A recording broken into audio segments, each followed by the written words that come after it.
Dear viewers, welcome back to our Dipto Star Hunt Dagi special episode. দর্শক, আমরা আমাদের প্রথম দুটি সেগমেন্টের 5 জন প্রতিযোগীর সবগুলো পারফরম্যান্স দেখে ফেলেছি। এবার আমাদের থার্ড রাউন্ড, সেটি হচ্ছে সিন রিক্রিয়েশন রাউন্ড। সিন রিক্রিয়েশনে ডেকে নিচ্ছি আমাদের প্রথম প্রতিযোগী সাকিব হোসেনকে। এই সেগমেন্টে আমি আসলে বাংলাদেশের কিংবদন্তি অভিনেতা সালমান শাহ স্যারের সত্যের মৃত্যু নেই সিনেমার একটা দৃশ্যে অভিনয় করার চেষ্টা করেছি। তোমার মতো মা কটা ছেলের ভাগ্যে হয়। আমি যে তোমাকে নিয়ে গর্ব করি মা, গর্ব করি। তুমি সত্যের জন্য নিজের ছেলেকেও ক্ষমা করনি। তোমার মতো মা কজনের ভাগ্যে হয়? আমার তোমাকে নিয়ে অনেক গর্ব হয় মা, গর্ব হয়। তুমি সত্যের জন্য তোমার ছেলেকেও ক্ষমা করনি।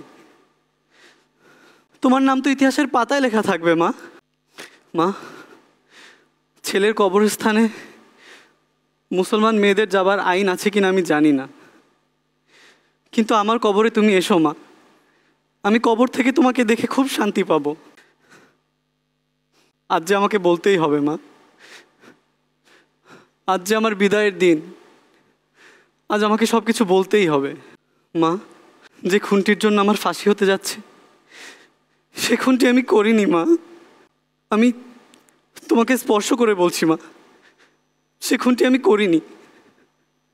মৃত্যুর আগে কেউ মিথ্যে কথা বলতে পারে না মা, আমিও মিথ্যে কথা বলছি না। আমাকে বিশ্বাস করো মা, আমি খুনটি করিনি। আমি কিছু বলিনি শুধুমাত্র তোমার কথা মিথ্যে প্রমাণিত হয়ে যাবে বলে মা। আমি চাইনি, আমি তোমাকে মিথ্যে প্রমাণ করতে চাইনি মা। আমার কাছে মনে হয়নি কপি করেছো। I think you sort of did it on your own. তোমার যতগুলোই আমি পারফরমেন্স দেখলাম, it's like one kind of আমার কাছে বেশ ভালো লাগছে এবং এফোর্টলেসই মনে হচ্ছে। আপনার জাজরা আপনাকে ছোট ছোট বা বড় বড় যে কারেকশনগুলো দিয়েছেন, এইগুলো যদি আপনি আরো একটু মনোযোগী হন, আরো চিন্তা করেন। দর্শক, সিন রিক্রিয়েশনের এই রাউন্ডে আমাদের সবার প্রিয় অভিনেতা সালমান শাহর দ্বৈত চরিত্রে অভিনয় করেছে রাগিব ইয়াসার। কথা দে নয়ন, ভবিষ্যতে কোনো বড়লোকের মেয়ের সাথে উঠবি না, বসবি না। কথা দে নয়ন, ভবিষ্যতে কোনো বড়লোকের মেয়ের সাথে উঠবি না, বসবি না। না না, আমি আর পারছি না, আমি আর পারছি না। না না, আমি আর পারছি না। বাবা, তুমি আমায় কেন কসম দিয়েছিলে বাবা? আমি যে আমার ভালোবাসার কথা আমার বুকের মাঝে চেপে রাখতে পারছি না বাবা। বাবা, তুমি তোমার কসম ফিরিয়ে নাও বাবা, ফিরিয়ে নাও। জীবন চৌধুরী কে? কে বলছে? হ্যাঁ, নয়ন। হতে পারিস তুই বিখ্যাত ধনী ব্যবসায়ী জাহিদ চৌধুরীর একমাত্র সন্তান জীবন চৌধুরী, কিন্তু তার মানে এই না যে তুই একটা মেয়ের জীবন নিয়ে খেলবি, একটা মেয়ের মন নিয়ে খেলবি। তুই একটা মেয়ে দীর্ঘ 12টি বছর নিজেকে তোর প্রেমে কাঙাল বানিয়ে নিজেকে শেষ করে দিচ্ছে, আর তুই তাকে নিজের পরিচয়টা দেওয়ারও প্রয়োজন মনে করছিস না। কেন? কেন নয়ন, কেন? যা, তুই রূপার কাছে যা আর তাকে বল যে তুই তাকে ভালোবাসিস। তুই তা নয়ন, বল না। না, আমি বলতে পারবো না রূপাকে, আমি পারবো না। যা নয়ন, যা। একটা মেয়ের মনের সাথে বিশ্বাসঘাতকতা করিস না, এই বেইমানি তুই করিস না নয়ন। রূপাকে তোর মনের কথা বল, আর নইলে মেয়েটা শেষ হয়ে যাবে। তুই তাকে জানা যে তুই তাকে কতটা ভালোবাসিস। তুই তা নয়ন, জানা নয়ন, জানা।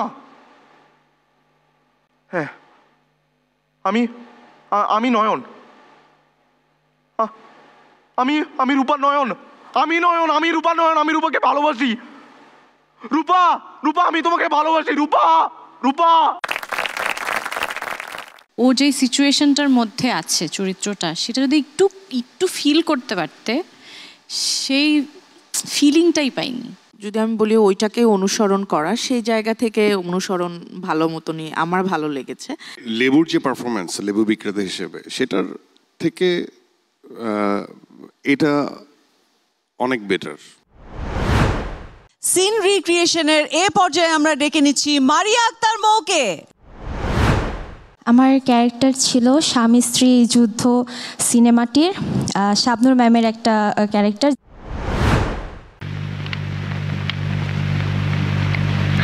আসসালামু আলাইকুম। ওয়ালাইকুম আসসালাম। তোমাকে তো মা আমি আমার ফ্যাক্টরিতে আপনার ছেলে কাজ করে। ও তুমি আমার বৌমা? জি, এখনো হইনি, হতে চাচ্ছি। বিয়েতে আমি, আপনি অথবা আমার বাবা সবাই রাজি থাকলেও